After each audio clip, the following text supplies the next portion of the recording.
আমি যাকে ভালোবাসতাম সেই ছেলেটির নাম জনি। জনিও আমাকে খুব ভালোবাসতো, কিন্তু বাসর রাতে আমার জায়গায় আমার আপন বড় বোন। সেটা আবার কিভাবে সম্ভব?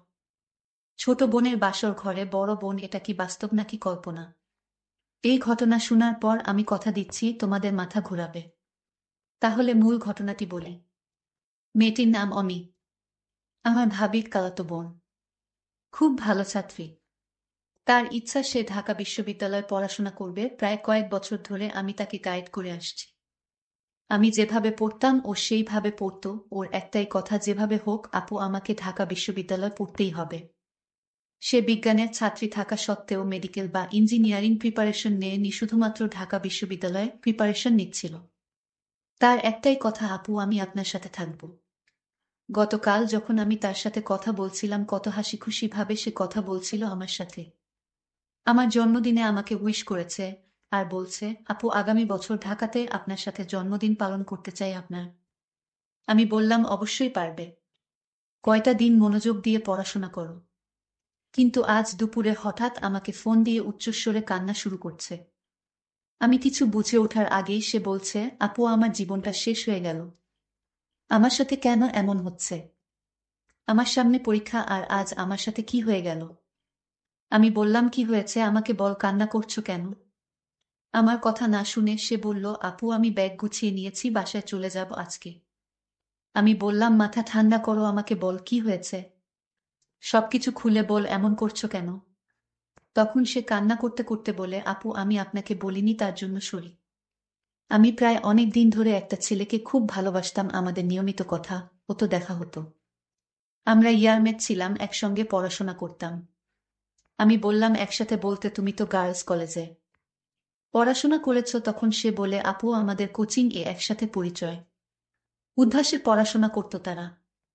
তারপর সে আমাকে বলে, আপু কয়েকদিন ধরে সে আমার সাথে খুব খারাপ ব্যবহার করছে। আমি কিছুই বুঝতে পারছি না। তাকে আমি এত বলছি কি হয়েছে, আমার সাথে এমন করছো কেন? আমি কি ভুল করেছি? কিন্তু সে কিছুই বলছে না। আজ যখন আমি কোচিং এ পরীক্ষা দিতে গিয়েছি, তখন দেখি তার ফোনে আমার এক বান্ধবী ফোন করেছে। তখন আমার একটু সন্দেহ হয়, ও কেন ফোন করবে। আমি নাম্বার দেখেছি বলে সে আমার সাথে অপরাধীর মতো তাকিয়ে মাথা নিচু করে।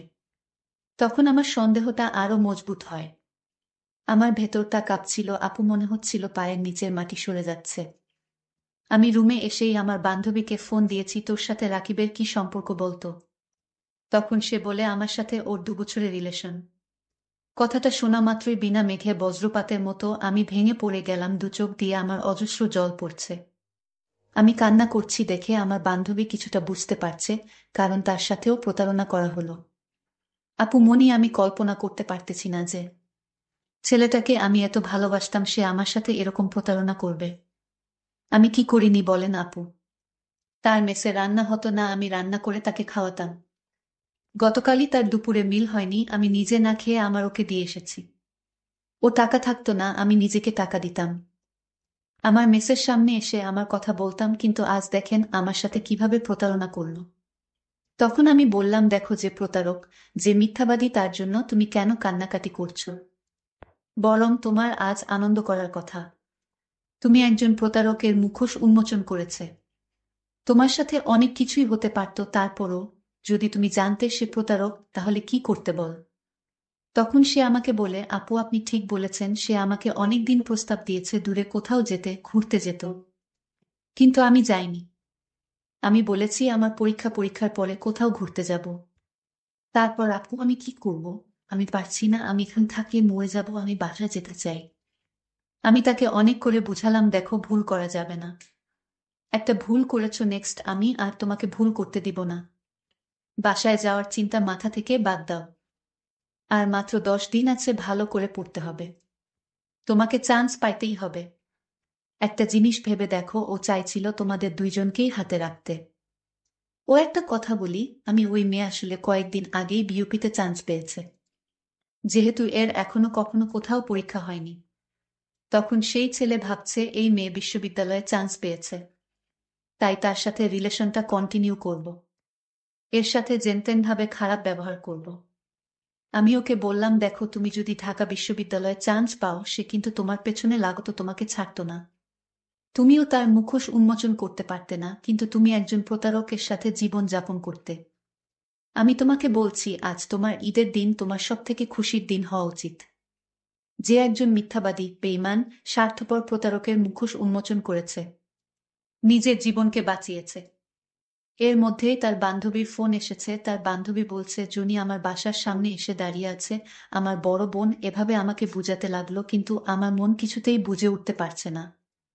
আমি আপুকে বললাম, ওই ছেলে আমার সাথে কত ভালো ব্যবহার করত, আজ এমনটা কেন করলো? আপু, আমি কিছুতেই বুঝতে পারছি না। জনি আমার জন্য আমার প্রিয় খাবার নিয়ে আসতো প্রতিদিন। আমি রাগ করলে সে আমার রাগ ভাঙাতো। সে আমার সাথে এরকম প্রতারণা করতে পারে, এটা আমার বিশ্বাস হচ্ছে না। আপু, আমি জনিকে ছাড়া বাঁচব না। যে করে হোক ওকে আমার চাই আপু। আপু, তুমি আমার মায়ের সমতুল্য, তুমি আমার কথাটা রাখো। আরে পাগলি, জনি যদি তোরে না চায় তাহলে কি আমি জোর করে আনতে পারবো? আচ্ছা তুই নিজেই বল, জোর করে কি প্রেম ভালোবাসা হয়?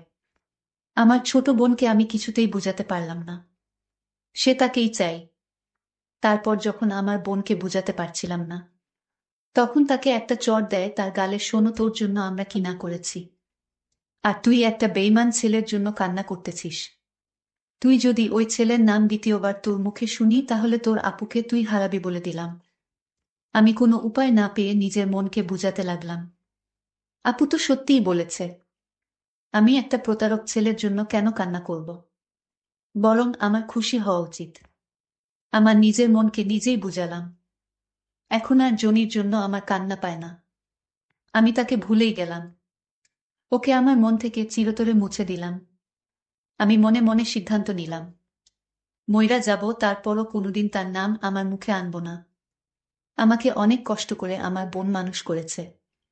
আমি কোনোভাবেই আমার বোনের মনে কষ্ট দিতে পারি না। কিন্তু আসল কাহিনী তো এখানেই, যা শুনলে তোমাদের চোখ কপালে উঠে যাবে। যাই হোক, এভাবে প্রায় 2 বছর চলে গেল। আমি তো ভুলেই গিয়েছিলাম আমার বড় বোনের পরিচয় দিতে। আমার বড় বোনের নাম শায়লা। আমার বড় বোন অনার্স শেষ বর্ষে পড়িতেছে।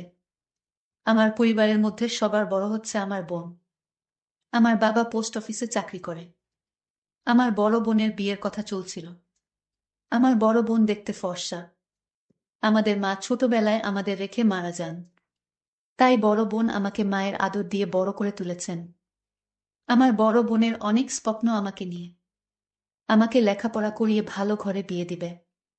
আমি যেন সুখে শান্তিতে থাকতে পারি, সেই জন্য আমার বোন এখনো বিয়ে করেনি। আমার বোনের স্বপ্ন ছিল একজন বড় ডাক্তার হবে। কিন্তু ডাক্তার হওয়ার ইচ্ছাটাই শেষ হয়ে গেছে শুধু আমার জন্য। যাই হোক, আমার বড় বোনকে বিয়ে দেওয়ার জন্য আমার বাবা পাত্র খোঁজাখুঁজি করতেছে, কারণ আমার বোনের বয়স হয়েছে। তখন আমার বাবা আমার বড় বোনের জন্য, আমার বোনকে আমাকে না দেখিয়ে, আমার বাবা আমার বোনের জন্য পাত্র ঠিক করে ফেলেছে। বাবা বলল, মা, ছেলেটি অনেক ভালো, এ যুগে এরকম ছেলে পাওয়া বড় মুশকিল। তাই মা, তুই আর কোনো চিন্তা না করে আমি যার সাথে বিয়ে ঠিক করেছি তাকে বিয়ে করে নে। আমি বাবার কথা ফেলতে পারিনি।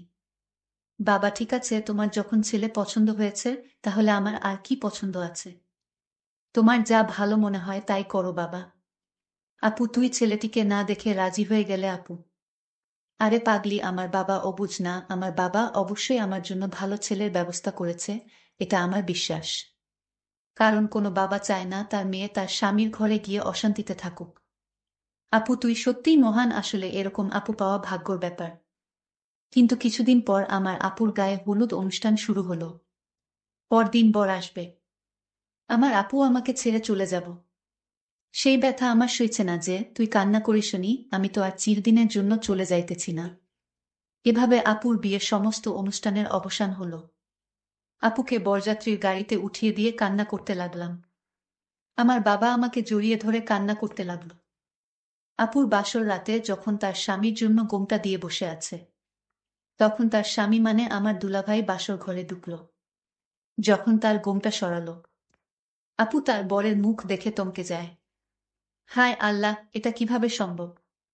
আমি একাকে বিয়ে করেছি যে কিনা একটা প্রতারক। আমার আর চিনতে বাকি রইল না। যে জায়গায় আমার ছোট বোন থাকার কথা, আর সেই জায়গায় আমি কিছুতেই মানতে পারবো না। আমি জনিকে বললাম, তুই হাত সরা। তুই আমার বোনকে যে কষ্ট দিয়েছিস, তুই আমার বোনের সঙ্গে যে প্রতারণা করেছিস, তোকে আমি স্বামী হিসেবে কিছুতেই মেনে নিতে পারবো না। জনি বলল, কি হয়েছে তোমার? আমি তো কিছুই বুঝতে পারছি না। তোর বোঝা লাগবো না। তোকে একটা প্রশ্ন করি। তুই কলেজে কোনো আইরিন নামের মেয়ের সাথে প্রেম করছিলি, তাকে ভালোবেসে তোর স্ত্রী করে ঘর বাঁধার স্বপ্ন দেখিয়েছিলি। হে, করেছিলাম। সেটা তো অতীত, এটা তুমি কি করে জানলে? আমি জানবো না, কে জানবে? আমার বোন যখন তোকে ভালোবাসতো তখন আমাকে বলেছিল, তোর প্রশংসা করেছিল। তখন আমি তোকে দেখতে চেয়েছিলাম, আমার বোনে একদিন তোকে দূর থেকে আমায় দেখিয়েছিল। আর তুই আজ যাকে বিয়ে করেছিস, আমি তার বড় বোন শায়লা। জনি বলল, এটা কি হয়ে গেল? যাই হোক, বিয়ে যেহেতু হয়ে গেছে, তাহলে চলো আমরা সংসার করি।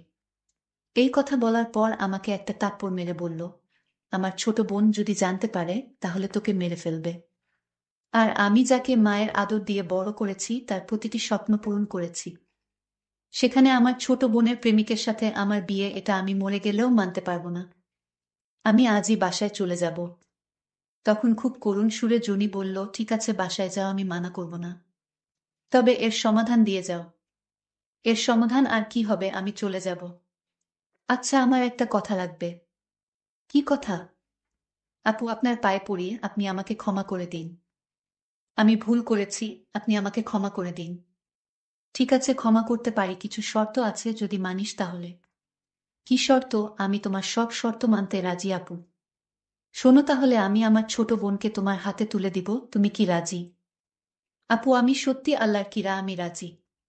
যেদিন আমি আপনার বোনের সাথে যোগাযোগ বন্ধ করেছি, সেদিন থেকেই আমার মনে কোনো শান্তি নেই।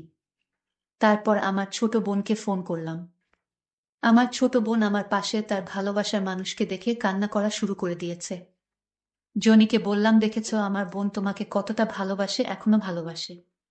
তারপর আমি আমার ছোট বোনকে বললাম, উঠ বোন, আর কান্না করিস না। আজ যে আমার স্বামী, সে তোর ভালোবাসার মানুষ, তোর ভালোবাসার মানুষকে তোর হতে তুলে দিলাম। আপু, তাহলে তোমার কি হবে? দূর পাগলি, আমাকে নিয়ে তোর চিন্তা করতে হবে না। তোরা সুখে থাকলেই আমার সুখ। আসলে এরকম আপু পাওয়া খুব কঠিন বর্তমান যুগে, যে নিজের সুখ বিসর্জন দিয়ে তার বোনের কথা চিন্তা করে তার নিজের সুখকে বিসর্জন দিয়েছে। এরকম মহান আপু পাওয়া ভাগ্যর ব্যাপার। জনিকে যখন আমার হাতে তুলে দিল, আমি লক্ষ্য করলাম আমার আপুর চোখে যেন কিসের মায়া আমাদের প্রতি। এরকম আপু আমাদের সমাজে প্রতিটি ঘরে ঘরে থাকা উচিত। তাহলে আমাদের সমাজটা আরো সুন্দর হয়ে উঠত। বন্ধুরা, কেমন লাগলো আজকে গল্পটি, তা অবশ্যই কমেন্ট করে জানিয়ে দিও। বন্ধুরা, এরকম নতুন নতুন গল্প পেতে আমাদের চ্যানেলটিকে সাবস্ক্রাইব করে পাশে থাকবেন। ধন্যবাদ। কারণ আমরা আপনাদেরকে জন্য প্রতিনিয়ত গল্প নিয়ে আসব। আরেকটি কথা, তোমরা কোনো ধরনের গল্প শুনতে ভালোবাসো তা অবশ্যই কমেন্ট করে জানাবে। তাহলে আজকের মতো এখানেই বিদায় নিলাম। দেখা হবে নতুন কোনো ভিডিও নিয়ে। সেই পর্যন্ত সবাই ভালো থাকবেন। ধন্যবাদ।